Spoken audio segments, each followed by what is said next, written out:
Welcome to the Life You're Made For with me, Dr. Heather Penny. We're going to be having conversations that talk about us spiraling up versus spiraling down, because we all want to be living lives that are about thriving, not just surviving. This is the life you're made for. So let's get going. Hello, everyone. We are so glad to be back here with you because I have a very special guest today. Erica Dvorak, who is actually not only a colleague of mine, but now has become a great friend because we're both in the field as consultants and working. And so our paths cross, and we just always had a lot of fun exchanging ideas. And so I asked her to endorse my book, my latest book, Gray Space. And so she's just here both again as a colleague and as a friend. And I'd love to hear her talk a little bit about that. But welcome, Erica. It's just so good to have you. Thank you, Heather. It's so good to see you. We spent a lot of time together before the book launch, and so it's Yes. just so fun to see your face now because it's been a little bit. Yes, thank you. Yes. Erica specializes in marketing. And so I had brought her on and utilized her services to support me in launching a book. And she was just vital in that process. And then, of course, we became such great friends throughout the process. And she is not only supportive of Gray Space, but she lives it out. And I think that's something that I like. When I had all my endorsers, it was people that I knew was living out Gray Space because it's instinctive, but it's something that I think if we can all start committing to it and practicing it, we will grow as a community of kinder human beings. You know, we're joking about the shirt you have on. Tell them what the shirt you have on. Yes, yes. I'm gonna make sure for the YouTubers that you can see it. I bought a sweatshirt that fits so well with it. It says "Be a kind human," and I was wearing it today, actually, at a coffee shop with my friend, and I was going to change into something a little more "quote unquote" appropriate for the podcast. And I was like, actually, this is perfect. It's This perfect. is exactly what we're talking about today. So I kept it on in honor of what we're chatting about. I love it. Well, before we jump into the conversation around Gray Space, tell our listeners a little bit of who you are and what you do.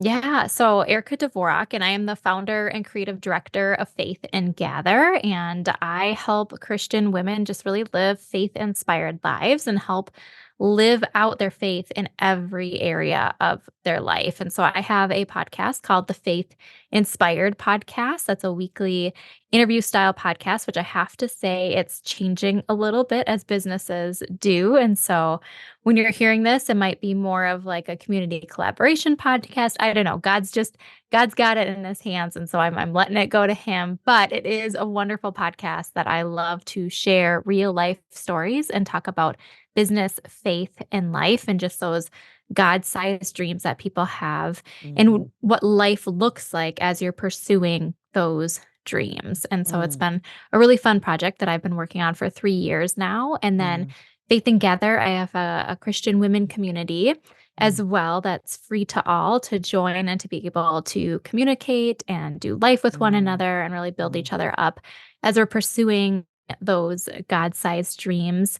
And then just more things coming at you because mm, I mhm, had a course called the Stress to Joy Transformation course, and now I am going to turn it into a free offering mm. for women in a workbook instead. Wow. So in this really transition period of Mhm, life, which is really, really exciting. Because when I was looking at, just grace space and how to really apply those things, I'm like, man, with all the transition, mhm. emotions could be running high, and I could Yes. really be doing a poor job of Yeah. creating these gray spaces in Yes. my life. But Mhm, having this to hold on to has been super, super helpful as I'm just navigating transitions mm. of personal and professional life. Oh, I love that you said that because and we used to talk about this a little bit too, I know when we were at the beginning of launching not only just this book, but this message and looking for partners in it. It's a way of thinking and living. And certainly you'll hear me say that's, as a leadership coach, it's the spaces we live and lead in. But I'm always loving hearing how people are utilizing gray space that instinctively is sitting inside of them. But it's also something that they're offering to the world and the spaces that they're living and lead in. Can you tell us a little bit more about that? Yeah, yeah. I think specifically to me, Heather, before we jumped on, I shared a new life update with you that Yes. at the end of last year, we brought our children home. So I have a 5-year-old Mm, son and a 2-year-old daughter. And I became all of a sudden a part-time stay-at-home mom. So I work on Mm. Faith and Gather Mhm. part-time and then part-time stay-at-home mom. And that at the beginning of this year has been a really hard transition. From day Mm. one of dating my husband, I told him I would never be a stay-at-home mom. And here I am now, a stay-at-home mom, still trying to pursue the dream that is on my heart, but also Mm. knowing that right now a big focus of my life is being a mom. And Mhm. there's some things with our children that I just need to make sure that I'm stewarding them Mhm. well. And so that's a big part of what I Mhm. do. And I was thinking about our conversation and kind of like those spaces that I'm Mm. really in. I mean, I think every day we touch on each of the seven spaces, but like Mhm. really what comes up as a constant for me is the responding and Mm. reacting because with Mhm. children, they just seem crazy. Yeah. Like there's a whole lot of crazy that goes on With a in lack of my household. self-awareness. Yes, lack of self-awareness, there's high Yeah. emotions, we're You're doing the all only of one that these knows they're things. crazy. They don't know Yeah, they're yeah. crazy. Yeah, they don't know they're crazy. They think they're a gift to the world. Yes, yes, but I mean, I with the responding and Mhm. reacting, you Yeah. so often as a parent can respond so quickly Mm. instead of sitting there, or you can react so quickly instead Mhm. of sitting there Mhm. and having these questions of like, really, how should I respond? And, Yeah. you know, it's actually easy for me as, like, the bystander to see Mhm. it than Mm. to actually feel it when I'm doing it, so a lot of Mhm. times, I'll see it or hear it when my husband is doing it or my Mhm. mom, who also helps watch the children, is doing it, Mm. and, like, internally, my initial reaction is like, "Oh, no, no, no, no, don't freak out at him, he actually wasn't doing that, he was doing Yeah. X, Y, Z," but when I am the person and it's just me and my child, I'm not Yeah. looking at those things, I'm not Yeah. assessing the Mhm. environment and what may be going on in his head with his emotions or my daughter's Mm. emotions too. And so I think that for one is just taking that moment to pause Mm. and assess the situation. And like instead of just immediately reacting and going from 0 to Mm. 60, really taking a moment to think about, okay, should I ask him a question and try to understand where Mm. he's coming from and be on his level because he's 5 years old. He doesn't Mhm. have almost 40 years of Yeah. maturity and Yes. experience to, like, Yeah. think through things, and so I think that is something, that we can apply, not only to parenting, but individuals that we connect with. So that's really one that has stuck out to me that I'm just Mhm. continually working on with them. Mhm. And then also freedom and control. Mm. That is It's huge. one too, is like hands up in the air. I Yeah. surrender. There is Yeah. no, I've realized that I control nothing Uh-huh. except my attitude. It really is Yeah. just how am I going to approach these things? And so that's another one Mhm. that I'm using in this parenting space Yeah. right now. Well, and it's so funny you mention that because many leaders will go, "Yeah, the only one I had a little hard time understanding, Heather, was freedom and control." And 9 times out of 10, I'll say, "Well, are you a parent?" And most of them are. And I'll say, "What is it like when you're talking to your 13-year-old child or your 7-year-old or your 5-year-old?" And I link it back to freedom and control in the parenting, and they all go, "Oh." Eyes open.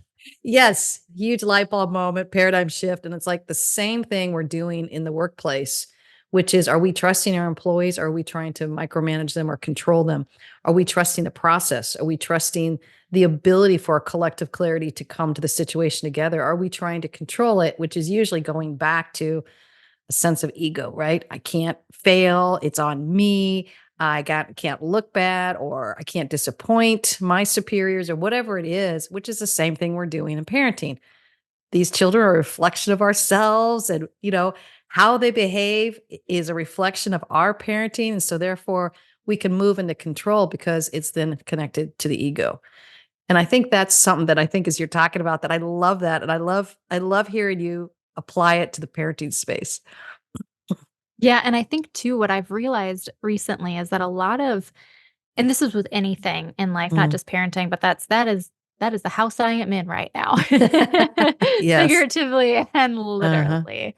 And it just is this thought of I can't control anything, Mhm. but when my emotions are high, it's Mhm. usually because what I want is not being met, or Mhm.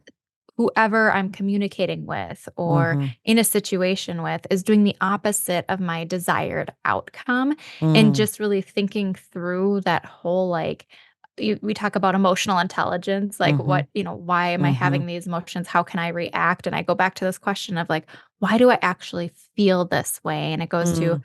what I want isn't happening, but do I Mhm. need what I want to have happen actually happen? And Mhm. most of the time it's like, no, just let it go, Mhm. release the control, and Mhm. it'll be okay. Like the fact that, my Mhm. daughter is not sitting down right now and I want her to sit down, like Mhm. that's okay. In Mhm. this moment, she doesn't have to release the control. Let it Yeah. go. Well, and I think what fuels that is really this sense. There's three things that I think about often when I work with people. It's curiosity, compassion, and connectedness. So as you're shifting away from ego and control and fear-based parenting, you're moving into, wait a minute, why is she standing up? Curiosity. She just needs to stand up. Duh. She's littler and her little body is telling her stand up, that curiosity, the compassion piece, which is, wait a minute, I don't want to be about control. I really want to make sure that I'm understanding what's happening here and offering her this empathy, going back to EQ. And then this idea of connectedness. I am more concerned about connecting with my daughter instead of controlling my daughter. So when we talk about these seven practices, it's these three different energies, I think, that flow out of us that will help fuel a natural gravitation to start practicing these seven areas of grace space. Yeah, and that connectedness, like, that Mm-hmm. is that I think is where you and I Yeah. connected, is on, Yeah. like, how we want to connect each other and just have that Yeah. humanness towards each other, and just know as I was prepping for this podcast, I was listening to the one that where you talked about grace space, just kind of Mm. that Mm-hmm. practical, like, overview of it, and the story that Mm-hmm. you had told was about going to war, and I can't remember if it was World Oh, War right. One, World War World War Two, One. and where Mm-hmm. yeah, where they ended up, each side ended up kind of just having a truce for the day and Yeah. giving each other gifts. And then at the end of that, they couldn't resume the Yeah. war because they knew Yeah. each other. They had connected with each other and had that human connection and Mm-hmm. understood that the other person was valuable and there was value Mm-hmm.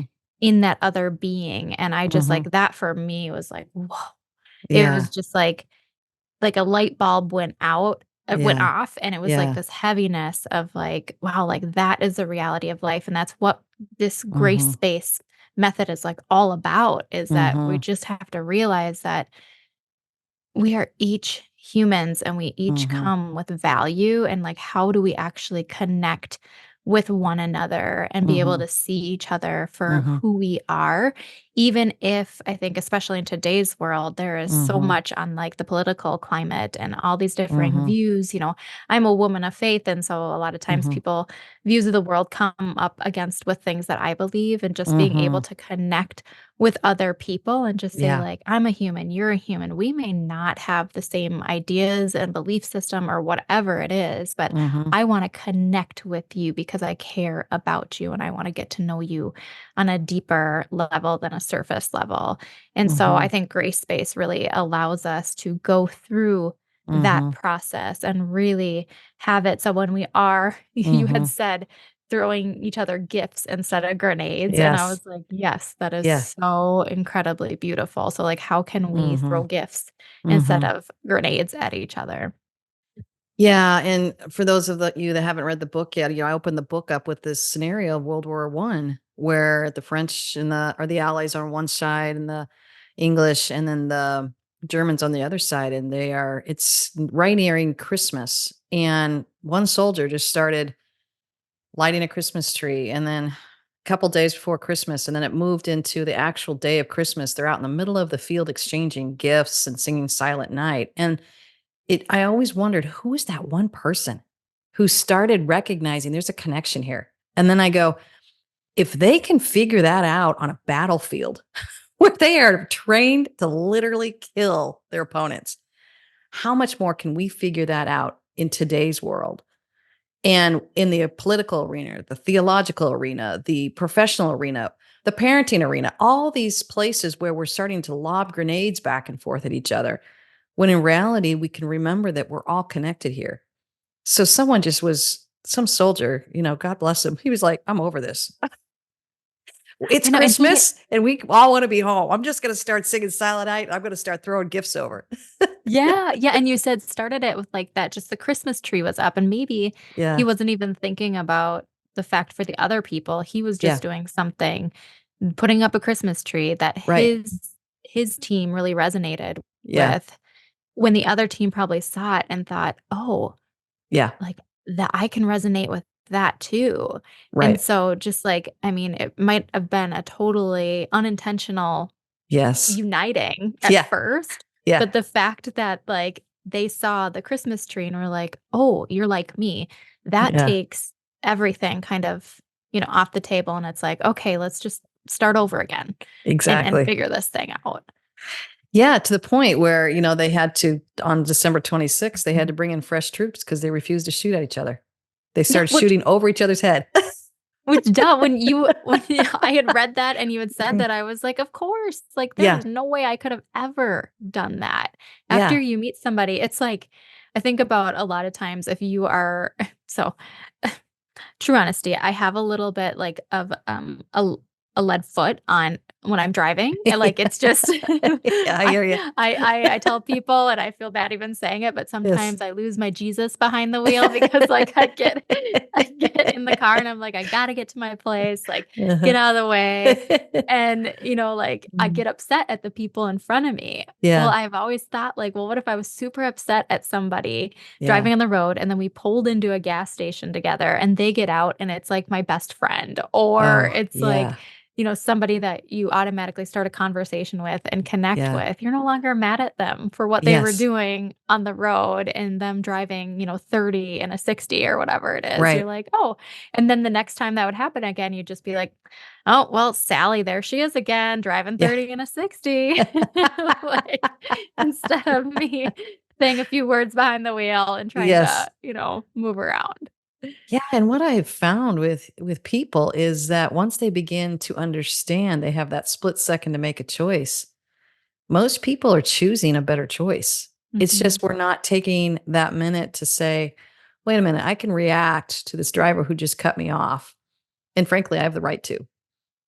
Or I can respond and either wave or just ignore them or just let them come through or, adjust my attitude and say, "Well, I'm sure I've cut people off." Just offer grace. I mean, that's just a little small example, but we're living in a world that's so reactive mhm, that we have this fear base, and one of them is this fear versus trust is one of the practices, but we have this fear that's motivating us, not a sense of connection or compassion, or I remember trying to get to the hospital when I was having my baby, and I know we were not safe drivers. I swear I wanted to put a sign in the window going, "We are on a very important mission. Please have grace on us." I remember that when my kids were driving, going, "I'm sure we are not driving well. Please be kind. This is a student driver behind the wheel." And those are just examples of thinking about we don't have any clue of what people are going through. mhm, And if we treated them like, again, with compassion, oh, maybe they're having a rough day or their dad just died or they're trying to get to the hospital or they're scared because they realize they left their kid at school. I mean, the myriad of things of what can make us anxious behind the wheel. And that's just one example. But most of us don't drive with just the sense of space, grace, a grace space around us. We drive more of this sense of, well, it's survival of the fittest out here, and I can't be victimized. And by the way, my agenda is more important than your agenda. So I love that you brought up just the simple act of driving because it's holding us accountable. That like, oh, it's really nice to talk about in these big areas of the corporate workplace and our parenting, and we know how to be a better human in all these spaces because they're watching us. But what's secretly happening to you when you're getting behind the wheel of a car?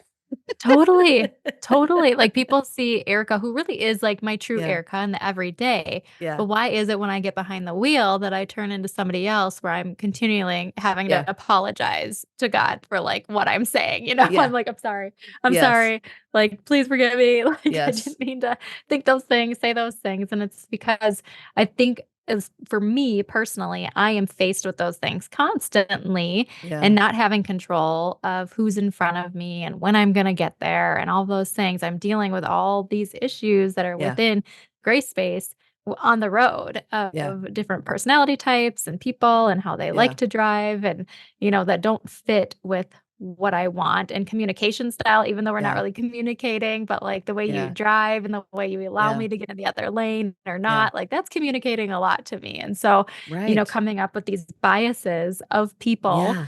based on like their driving or their car Yeah. or whatever it is. And then the reality of, going back to just be curious and just give Mm-hmm. them some grace, Right. And so it's just, I think, a good analogy of Yeah. life and what that is. And Oh, yeah. you brought up the fear piece. And Mm-hmm. for me, that's one where it's just thinking about our world right now and just how Mm-hmm. defensive we Yeah. all are. Mm-hmm. And I think the world tells us right now that we have to stay true to who we are and this is our Mm-hmm. truth. And we've Mm-hmm. become so ingrained in Mm-hmm. becoming, like you say, siloed.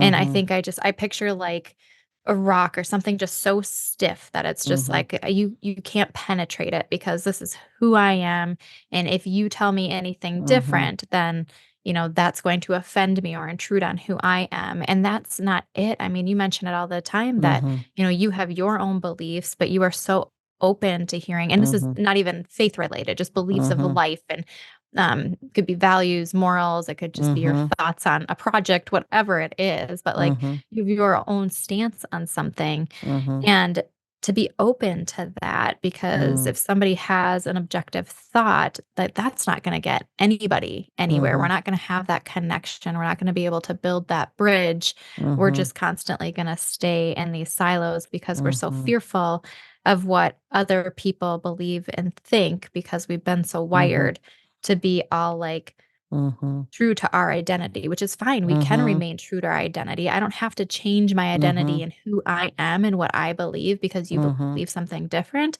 But it doesn't mean that I have to sit here with a shield and Mm-hmm. believe that you're darting arrows at me when I just want to be open and curious about who you are, Mm-hmm. why you believe what you believe, and how can we work together as Mm-hmm. humans and have that connection and respect one another and really Mm-hmm. have that common ground so we can do good for whatever that is, if that is in the workplace, if that is in Mm-hmm. the home, if that is in the grocery line, whatever that is, Mm-hmm. and if Mm-hmm. that is on the road with tires Mm-hmm. beneath Yes. us, like Yeah. whatever that is, how we Mm-hmm. can remain connected as a human race. Yeah, I love that you're saying this. And it honestly is bringing up a scenario that happened to me years ago, but I'll never forget it. I was driving on the road. Sorry, you've got me on this whole road thing because you realize how you're right.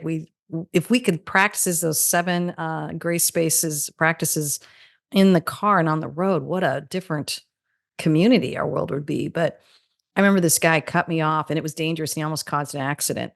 Mm. And it wasn't like I was angry, but I was like, dude, I gotta let you know. So I just tapped my horn going, you about caused an accident. And around, you just went, right over 4 lanes. People were braking, cars were swerving, and you didn't realize what you're doing. And then you landed right in front of me. And I'm like, I'm going to let you know I wasn't so happy about that. Drive better, buddy, be better. So here we are. Like, it's not this rage thing, but it is a justice thing. And that was about the end of it. I felt fine about how I responded to it. However, he got out of the car.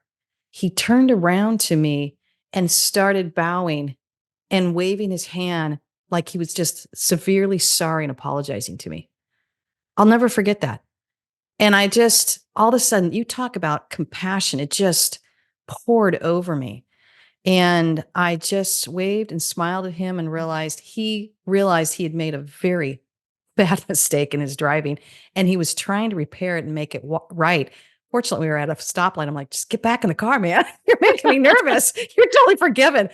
But I was so impressed with his owning of the behavior Mm. that even in the wrong, he chose to respond with so much integrity that all it did is made me want to go hug him. Like, oh, we've all had bad Mm. days. We've all missed that turn off. And of course, I'm from LA. So I'm like, he's getting out of the car. I'm like, oh my gosh, I'm getting ready to lock all my doors. I don't know what's coming at me. Right. And to watch him offer me this this space of grace, which included just a really powerful response of apologizing. To me, that really stuck with me. And it Mhm. reminded me that, the other side of creating grace space is choosing to respond well when we have blown it. Mm. We don't just ignore it. We do repair. We make sure that we acknowledge it. And how that ripple effect, I don't know how it affected the other drivers. It had affected all of them, the 4 lanes, but it affected me, and I'm assuming it probably did a ripple effect where it created some empathy. You'd have to be pretty hard-hearted to just keep being mad at the poor guy.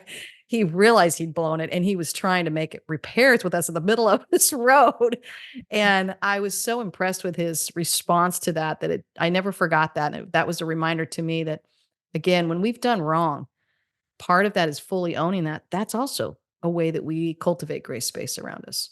Mhm. Yeah, apologies and forgiveness. Yes. Yeah. Yeah. Yeah. And Just a that goes back to that connectedness, right? We're all yeah. looking for connectedness, but sometimes in order to be connected, you got to hear an apology. You got to hear a repair. You got to hear that you done me wrong, man. Yes, yes, seriously, and I was thinking so back to the driving, gosh, Yeah. we're on this analogy, but Yeah. there's a lot of times so I just, was in another country, and the Yeah. driving is just so different there. You were too, Yeah. and so I'm sure you Yeah. experienced it, and what is appropriate in one country is not Mhm. appropriate in Right. another, and I think just with driving, you can be Yeah. like, "Oh my gosh, that person is driving Yeah. crazy, just like erratic driving." And in all reality, they may be new to driving in Yeah. America in our case, and that's Yeah. totally normal in the country Right. that they're from. Yeah. And not having that sense of like curiosity Yeah. and allowing them to, kind of figure out something new, giving grace Yeah. space for people to figure out the rhythm of the new Mhm. culture, whether that's in a workplace or a real, Mhm. societal culture, trying to figure that out. And so and allowing them the having that apology and having Mhm. that forgiveness and we should just allow grace in general for those situations. But I Yeah. think like sometimes in life it takes a while for us to figure things out. And Yeah. once we figure things out, whatever that is, Mhm. and we own up and apologize to it, being able to forgive somebody for what they had done in the past, not Mhm. like unknowingly Mhm. knowing that like what they were Mhm. doing may have been wrong or just didn't fit with Yeah, yeah, with that culture. yeah.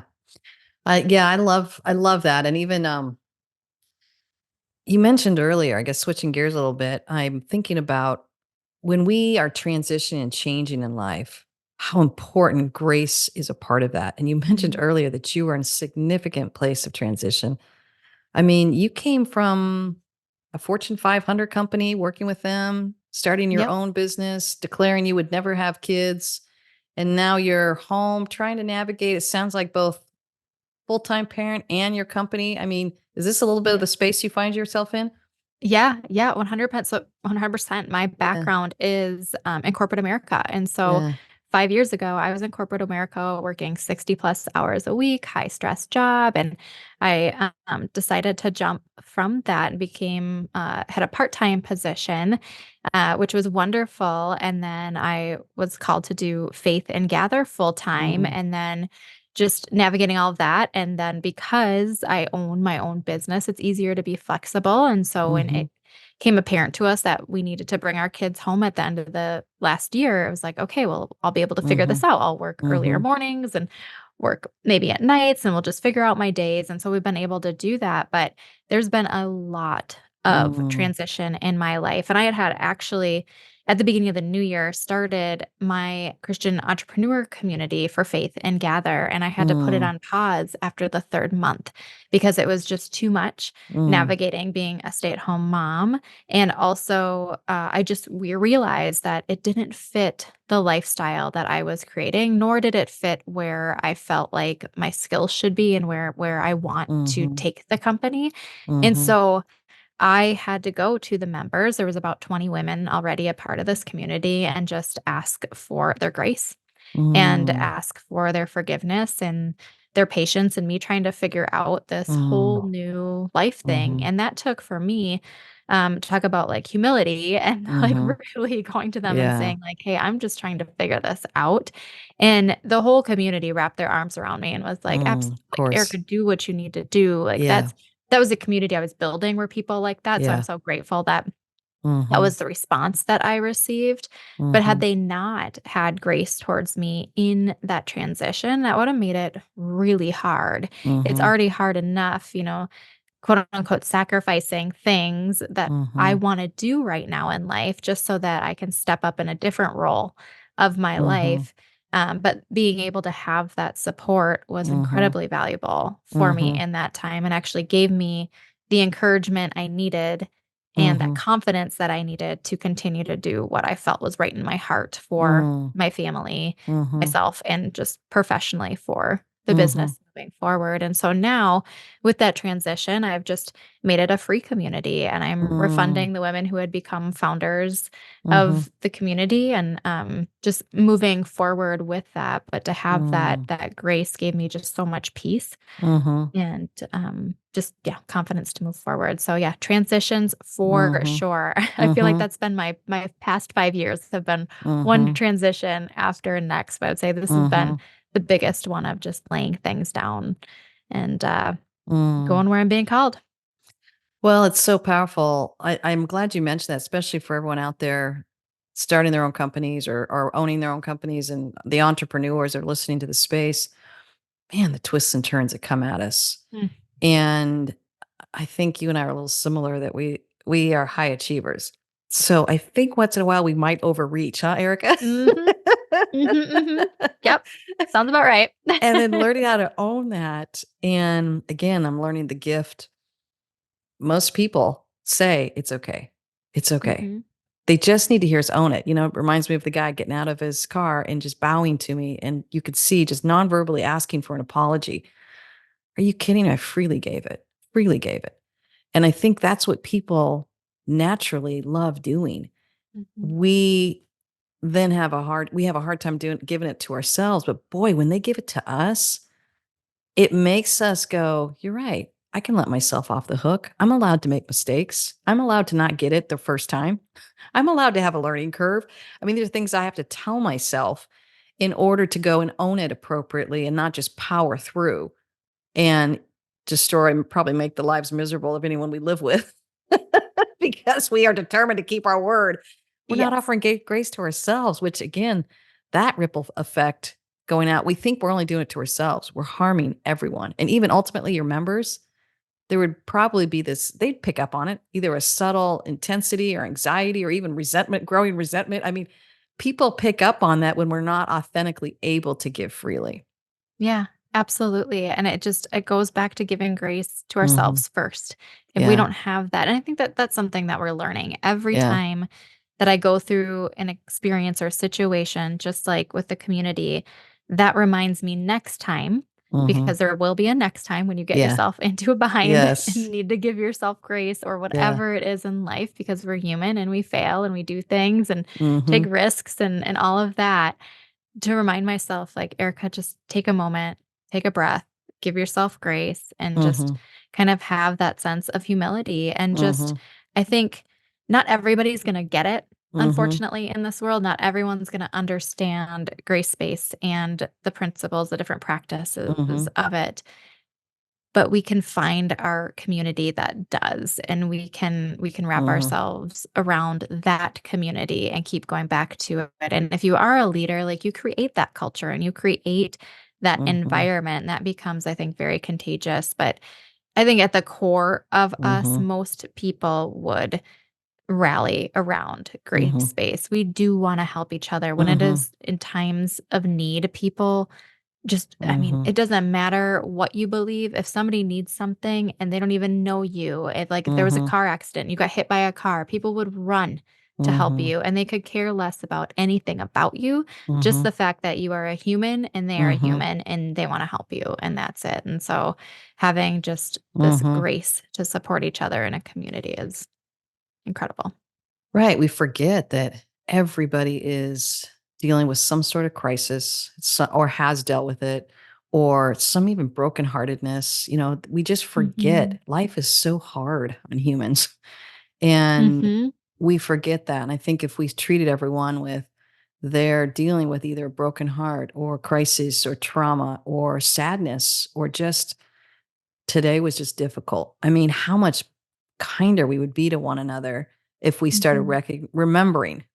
remembering that we all are dealing with something in our life, no matter how big or small. We're dealing with something or we're dealing with getting over something. Yeah.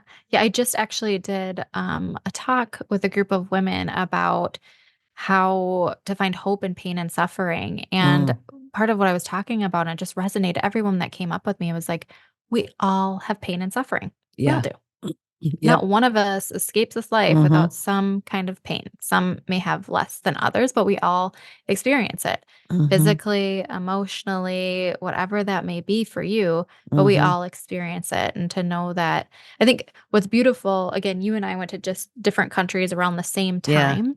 But when Mhm. you go and you travel around the world, even if you Yeah. can't speak the same language, you Mhm. start to see that we all have the same emotions. We Yeah. all have a need to want to be a part of a community and have family and have Mhm. friends, and we all need the same things, clothing and food and water, and all of these things. Even though we can't communicate, you can still relate. I mean, I had the opportunity to actually, so you can't communicate Mhm. language wise, but I had the opportunity to be next to people who couldn't communicate with me, but we actually Mhm. communicated very well without words and were Yeah. able to connect with each other. And it reminds me of a Mhm. time actually when I was in Paris once, and we were going up one of Mhm. the domes and on the stairs, and there was a woman in Mm. front of me, and I can't remember, I think she was Asian, and so we couldn't connect, but she looked at me with this fear in her eyes of heights, and we just like Mm. kind of looked at each other and held Yeah. each other's hand, and Oh, like just like, sweet. and we Yeah. connected. We had Yeah. that moment, yet we Yeah. said nothing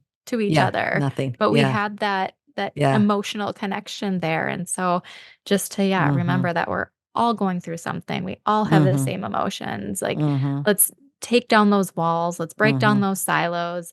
Let's just remember that, like, we can, no matter how much our differences are, there's Mhm. always something that unites us, and that is the fact that we're humans. And so we can start on that level and that Mhm. foundation and find, I mean, honestly, I challenge Mhm. anyone not to find 5 things in common with each person Oh, that they yeah. meet. There's gotta be, What? hundreds Yeah. that we just don't even think about, but on Mhm. that human level, we can connect, and so that is a great bed for how to Mhm. have grace.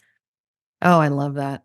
I used to teach a course in communication, and, one of the facts that stuck out with me even years later was 90% of our communication is nonverbal.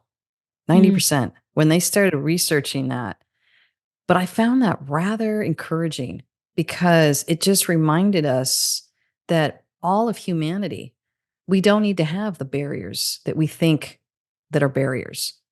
And it reminded me, you're right. You were in Paris, I was in Italy, and I was sitting at a table, and this is even more benign. It wasn't even a human emotion of fear, but I asked the waiter for olive oil and balsamic vinegar for my bread. You got to have that when you're in Italy. So I yes. was like, I got to be dipping it all. Well, the waiter saw that there was one on a table next to us. He just went and picked it up, but he was a little sneaky. He did a lap around the restaurant and then came back and put it on my table because he knew it'd feel awkward to just pick it up and then put it on the table next to me. Except that we all knew it and saw it. So here's this table next to me who doesn't speak English.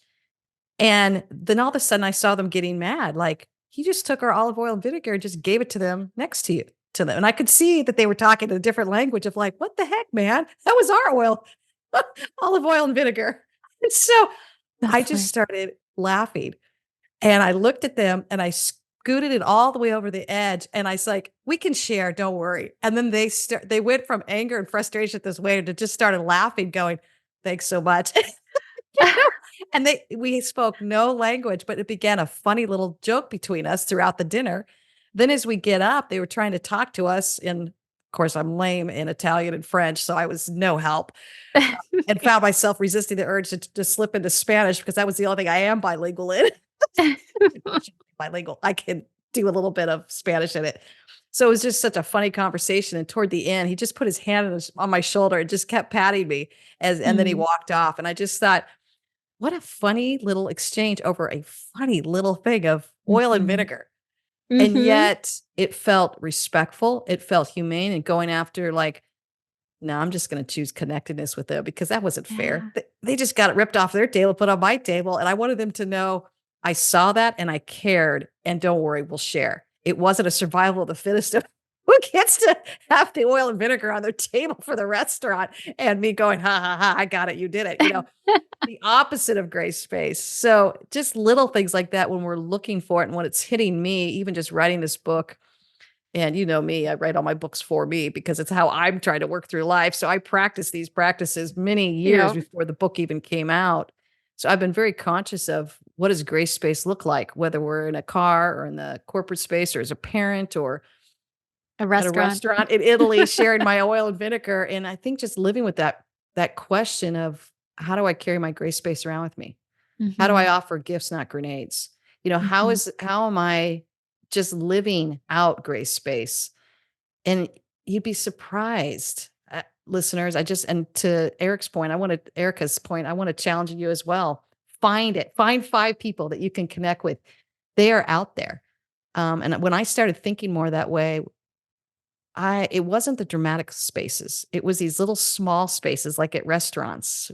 My barista, just looking at a waiter or waitress, I can't even tell you how many times they have thanked me at the end of the meal. And Mm. mind you, it's before the tip. So they don't even know what tip is coming or not. And they've thanked me for thank you for being, I just got thanked last night. Thank you for being such a positive experience for me as a waiter. Hmm. Thank you for coming in tonight. Like I can tell they genuinely appreciate it because I'm conscious of carrying that gray space around with me, trying to say, I choose to see you as a connection point here. Hmm. And it could be just a smile. It doesn't even have to be a long conversation. I want to make sure people don't feel this pressure to spend time with all these people. And we're not talking about that at all. It's just every human that crosses your path. How are you offering them grace space? Yeah. Yeah, and that reminds me actually, so, 2 days ago, we went to a restaurant, and there's just the thought of when you were talking, it was your actions affect Mhm. others, and then they Yeah. affect others, and then they Yeah. affect others, Yeah. and then they affect others. Like, it just doesn't stop between you and the other person. It Yeah. then will have this ripple effect. So when it comes to Right. like a restaurant, we went to this restaurant. They have the best burgers in town, best burgers and french fries. Like they are known for it. They always win all the awards. And usually you have your burger within like 10 minutes. So you know Yeah. it's like with 2 young children, like this Yeah. is like it's an automatic go for me because I know Yeah. I'm gonna have great food and I know we can be in and out in like 20 minutes without tantrums. Like this is Yeah. this is the holy grail of a moment for a mom. And we ended up getting our food like 45 minutes later after we Oh had my word. ordered it. And my daughter had to get out of her high chair and I had to walk around with her. Yeah. And I was honestly internally upset. I was like, Yeah. seriously, like this is becoming an issue. We might even have to Yeah. leave because I don't know if she's going to be able to make it any Yeah. longer. And I'm hungry and I'm getting cranky and Yeah. hangry. And finally, the waitress came over and she said, "You guys, I'm so sorry. We had new hires in the kitchen and they're just, trying to ramp up and figure things Yeah. out. And this happened last weekend too. And, thank you so much for your patience." And, once I understood where she Yeah. came from, Yeah. then I was like, okay, totally. So then, I made sure that we were the table that was saying, thank you so much. We Mhm. appreciate you. Like, Yeah. gave her the same amount of tip that she would have received Yeah. without that issue. And just making sure that we didn't become kind of a thorn in her side for the rest of the Yeah. night, which would then affect all the other tables. But I Yep. think also for her point, when we are having issues, Yeah. making sure to have that communication open with other people too, because we can't Mhm. have grace space if you're not actually communicating with the other person as Yes. well. So it's not only us initiating so we can understand other people, but also initiating the Mhm. conversation so they can understand you. Because Yeah. once she opened that up, I at first was kind of like, okay, she Yeah. hasn't come and greeted us. She hasn't told us anything. Like, what is the Yeah. issue? Once she Yeah. told me, it was gone. All of that Yeah. anxiety and that frustration was gone. And now I was like, okay, well, I'm gonna make sure that I create this space of grace for her and others Yeah. within this restaurant that I love and adore. Yeah. I love that you mentioned that because I bring that up in the book about that case study where they put that guy in the middle of an airport and they started tapping his toe and acting impatient. And within minutes, the majority of everyone else around him was starting to act impatient. And it was just a research project. And there was the minority were just ignoring him, but the majority started acting impatient too. And there was nothing to be impatient about. It Yeah. was just his nonverbal cues was starting to ripple across everyone in that room. And the researchers watched within 10 minutes, the majority of the room was really sending off all these signals and nonverbal communication cues that they were very impatient. Mm. And nothing was happening. The play wasn't even late. But Yeah. it was just nonverbal cues. So I think that is just powerful to be able to Mhm. recognize your power. And I thought, wow, I want to make sure that part of my grace space, as I carry it around with me, and I don't do this really well all the time, but I'm trying to be conscious of it, is what nonverbal cues am I sending off? Mm. Is there am I my body posture showing an ease and a relaxation, a trust that all will be well? My time will come, my turn in line is going to come. All this stuff that allows people to start relaxing, or am I starting to send off nonverbal cues that I'm getting bored, I don't like this, I want to be in a different place. Why can't they do things faster? They should have this more organized. These are all things I tend to think when I'm having to force to wait. What is wrong with this system and how can I help them improve it? Yeah, for sure. But I think it's one thing to think it, another thing to act it. Yes. Again, going back, we're Yeah. human. We're going to be thinking these things. Yeah.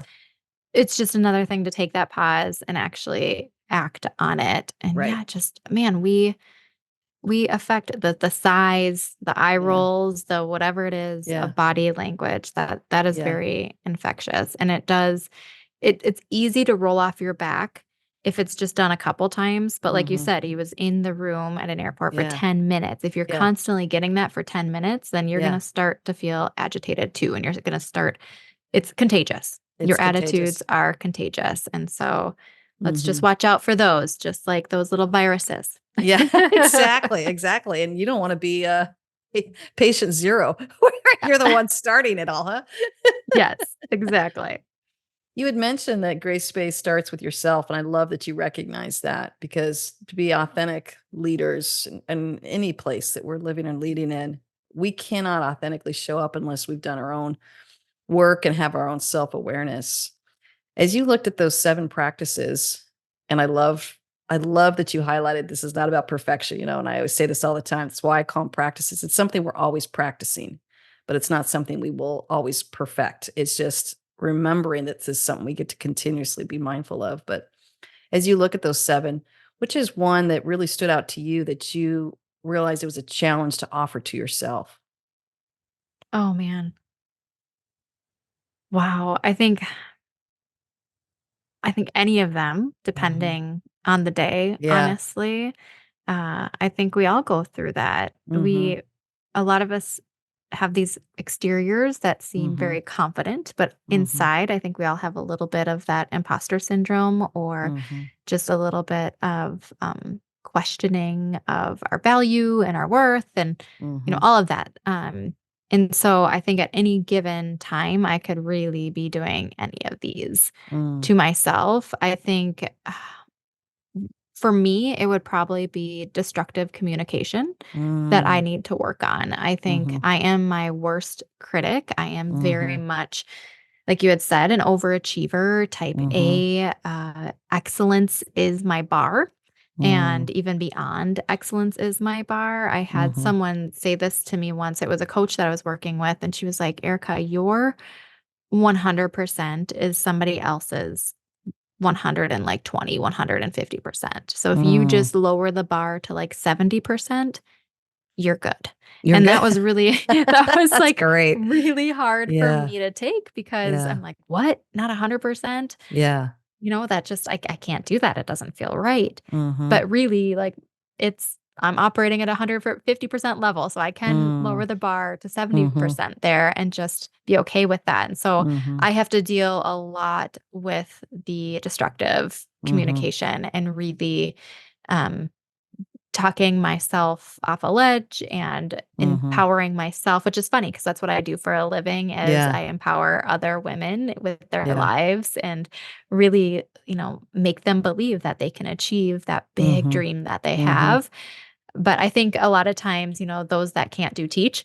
And so I Yeah. do that a Yeah. lot. And I'm like, okay, I want to give them the encouragement I can't always give myself. And so that's something that I am working on continuously and giving myself grace. So, I am Mm, constantly, I will have those communicate like discussions in my head. I will say something to mm, myself and I will take a pause and I'll say, no, that is mhm, not what we're going to be thinking right now. We're going to change that thought and I'm going to like give you a compliment, so to speak, or mhm, like turn that mhm, around. Like, you when it comes to the case of my children, it's like, okay, I mhm, yelled at my child. You're a mhm, bad mom. You should have done better. It's like, mhm, no, you are just a mom who is having a hard day right now. mhm, You had a lack of sleep. You need some food. Just take a breath and you can mhm. have a do over. You are a great Yeah. mom who loves her children. And so just having that communication, same thing as a business owner, as an Mm, entrepreneur, man, like that I think has been the hardest road is just mhm, those thoughts that come after you of, you could do better, you could be better, look at that other person who has, mhm, achieved this with their business, why can't you mhm, do that? I'm not cut out for this. All those kind of thoughts and then mhm, being able to combat that with those actual positive thoughts and giving yourself grace of like, no, you have a different road mhm, and what is your road, you will achieve what you need to achieve when you need to mm, achieve it. And so just continuing to have those positive spins and conversations in my own head. It's real fun in mm. here, Heather. Yeah. It's a party. It's a party. Well, then I got to say, I'm super proud of you because of what you did when you came to your community and said, "Oops, I'm sorry. I've got to do a U-turn here. This isn't going to Mhm, work." That is a real grace space you offered yourself, and really the constructive language is what you needed in order mhm, to be able to say what you need to say, but offer that to yourself. And if you had stayed in that destructive zone, it would have sounded more of like, you promised this, you can't get off the hook with mhm. this. How dare you? You're going to disappoint them all. You're going to let them down. You know what that feels like. Yeah, you would be an awful person if you did this. That's the destructive communication we tell ourselves that make us kind of suck it up, buttercup, and push through. Mhm. And nobody wants that. We're doing nobody any favors by doing that. So, No, yeah, no, well and I done.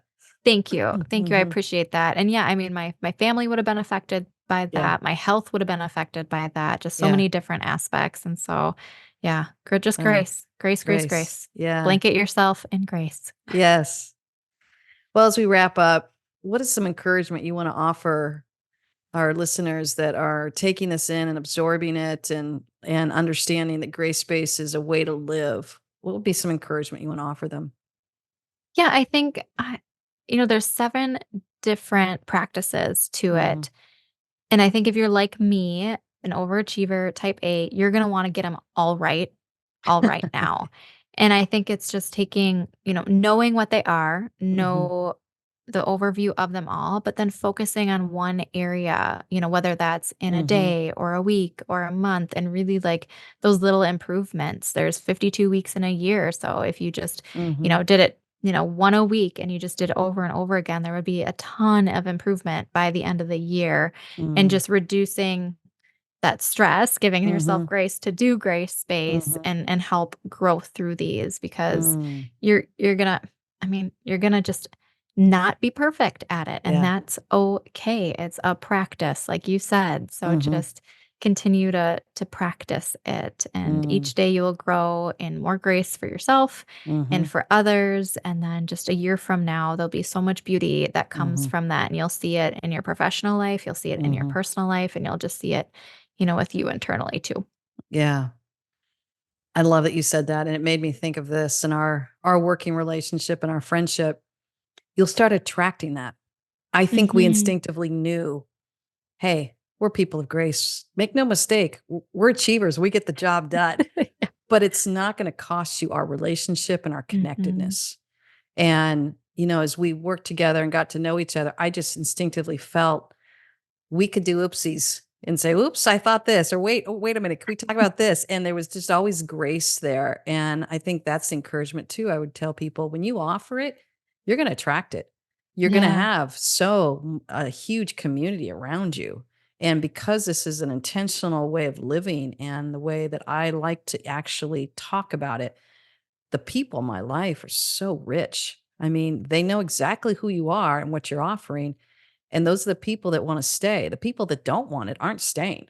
The Mhm. people that want defensiveness or other stuff or accusation or destructive language, they're not interested in grace space. But when you actually intentionally and proactively lead out of this and live out of this, man, the community that starts growing around you becomes very rich and robust in their personal life and in your professional life.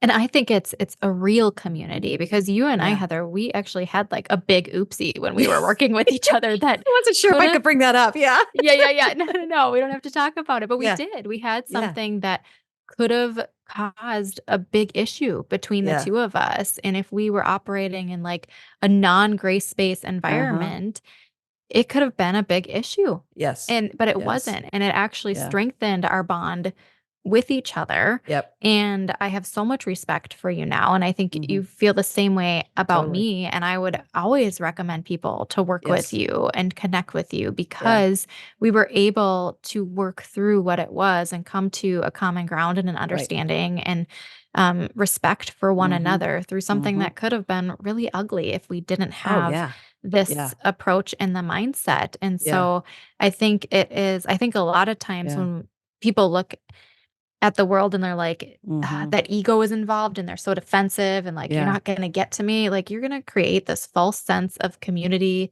Mhm. and relationships when really like if you can do the hard stuff with each other and still have respect and this Mhm. grace space with one another, Mhm. like, that's where it really is. That's where the real bonds are, that's where the true relationships are, is if you can navigate the tough stuff by using these different practices. I so agree. Yeah. In fact, just for our listeners, I'll mention it. You know, Erica gave me these amazing services and I totally misunderstood it, signed the contract, was super happy about didn't quite understand the fine print. And then she starts moving forward and activating. I'm like, what? What's this? Huh? What's this? And I could feel as we think about the constructive versus destructive, I could feel the destructive shame starting to come on me. You Mm, blew it. You messed up. You're going to hurt this working relationship. You signed a contract. She won't let you out of it. And I remember going, you know what? What little I know about Erica, I think I'll just come clean and say, I'm so sorry. I missed it and I misunderstood this. Can you help me get out of this and figure this out? And I think, again, letting myself have grace toward myself was so important. Then saying it out loud in a way that was not shaming you or shaming me. It was like, oops, I'm so sorry. I missed something here. And your response was so quick to just jump in and say, not a problem. I can understand how this is missed. Here's how we'll pivot. And I thought, you're right.